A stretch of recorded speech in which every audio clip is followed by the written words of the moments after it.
આકાશવાણી ભુજ સમાચાર નિહલ ઠક્કર વાંચે છે. નમસ્કાર. અમદાવાદ વિમાન દુર્ઘટનાના 208 ડીએનએ નમૂના મેચ થયા છે, જ્યારે 173 જેટલા પાર્થિવ દેહ મૃતકોના પરિવારજનોને સોંપવામાં આવ્યા છે. મંત્રીમંડળની બેઠક બાદ રાજ્યના પ્રવક્તા મંત્રી ઋષિકેશ પટેલે જણાવ્યું કે આ ઘટનામાં અગ્નિશમન દળના 600થી વધુ જવાનો તેમજ સેનાના 670થી વધુ જવાનો બચાવ કામગીરીમાં જોડાયા. શ્રી પટેલે ઉમેર્યું કે 139 કરતાં વધુ અગ્નિશમન વાહનો તેમજ 7.5 લાખ લીટર કરતાં પણ વધારે પાણીનો ઉપયોગ થયો. આરોગ્ય મંત્રી ઋષિકેશ પટેલે વિમાન દુર્ઘટના દરમિયાન આરોગ્ય, પોલીસ સહિત અન્ય કર્મયોગીઓની કામગીરીને બિરદાવી હતી. ગુજરાત વિધાનસભાની વિસાવદર અને કડીની બેઠકો માટે હવે ગણતરીની ઘડીઓમાં મતદાન શરૂ થશે. જૂનાગઢ જિલ્લાની વિસાવદર બેઠકની પેટા ચૂંટણી માટે 16 ઉમેદવારો, જ્યારે મહેસાણા જિલ્લાની કડીની બેઠક માટે 8 ઉમેદવારો ભાગ્ય અજમાવી રહ્યા છે. બંને બેઠકો માટે ભારતીય જનતા પાર્ટી, કોંગ્રેસ અને આમ આદમી પાર્ટીના ઉમેદવારો વચ્ચે મુખ્ય જંગ ખેલાશે. મતદાન સવારે 7 વાગે શરૂ થશે અને સાંજે 6 વાગે પૂરું થશે. મતગણતરી સોમવારે 23મીએ હાથ ધરાશે. રાજ્યમાં 3 દિવસથી ચોમાસું જામ્યું છે. ગઈકાલે રાજ્યના 97 તાલુકામાં વરસાદ નોંધાયો છે. ગઈકાલે દક્ષિણ ગુજરાત અને સૌરાષ્ટ્રમાં મધ્યમથી ભારે વરસાદ પડ્યો હતો. ભારે વરસાદને કારણે રાજ્યના અનેક જળાશયો હાઈ એલર્ટ પર છે. રાજ્યના 11 જળાશયો હાઈ એલર્ટ, જ્યારે 13 જળાશય એલર્ટ તેમજ 10 જળાશય વોર્નિંગ પર છે. રાજ્યના 9 ડેમ 100% ભરાયા છે. કચ્છી નવા વર્ષ અષાઢી બીજના આગમન પૂર્વે ચોમાસાએ તેના નિર્ધારિત સમયથી 10 દિવસ પહેલા કચ્છમાં પણ મંડાણ કરી લીધા છે. 4 દિવસ દરમિયાન કચ્છમાં સિઝનનો 17% વરસાદ વરસ્યો છે, જેમાં સૌથી વધુ વરસાદ રાપર અને ગાંધીધામ તાલુકામાં વરસ્યો છે. વધુમાં મળતી માહિતી મુજબ કચ્છમાં કુલ નોંધાતા 483 મિલીમીટર સરેરાશ વરસાદ સામે 4 દિવસમાં 84.80 મિલીમીટર વરસાદ પડ્યો છે, જે કુલ સરેરાશના 17.55% થયો છે. જિલ્લાના 10 તાલુકા પૈકી એકમાત્ર લખપત તાલુકામાં 10%થી ઓછો વરસાદ પડ્યો છે. બાકીના 9 તાલુકામાં 15થી લઈ 28% સુધીનો વરસાદ નોંધાયો છે. દરમિયાન 89% જેટલા જળ સંગ્રહના કારણે મુન્દ્રા તાલુકાના કારાગોગા ડેમને એલર્ટ પર રાખવામાં આવ્યો છે. તો વિશાળ વિસ્તારને ધ્યાને લઈ એનડીઆરએફની એક ટુકડી પણ કચ્છમાં કાયમી રીતે તૈનાત કરવામાં આવી છે.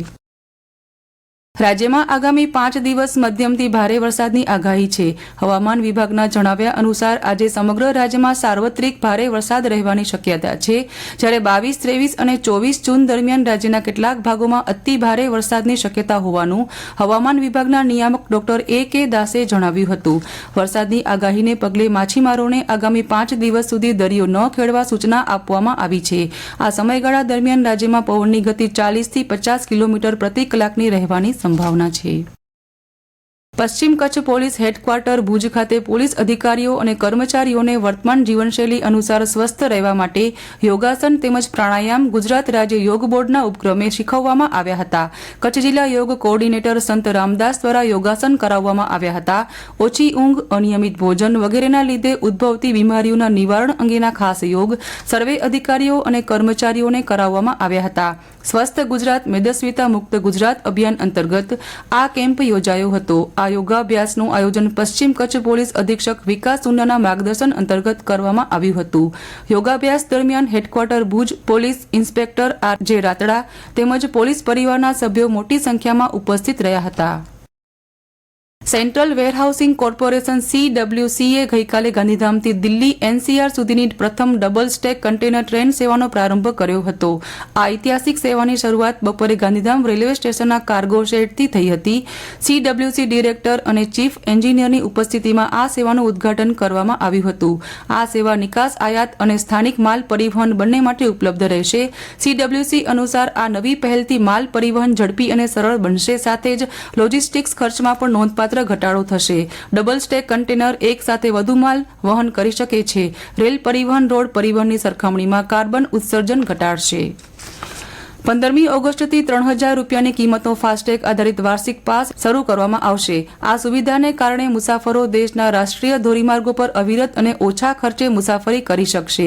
આ વાર્ષિક પાસ સક્રિય થવાની તારીખથી 1 વર્ષ માટે અથવા 200 ટ્રીપ્સ સુધી માન્ય રહેશે.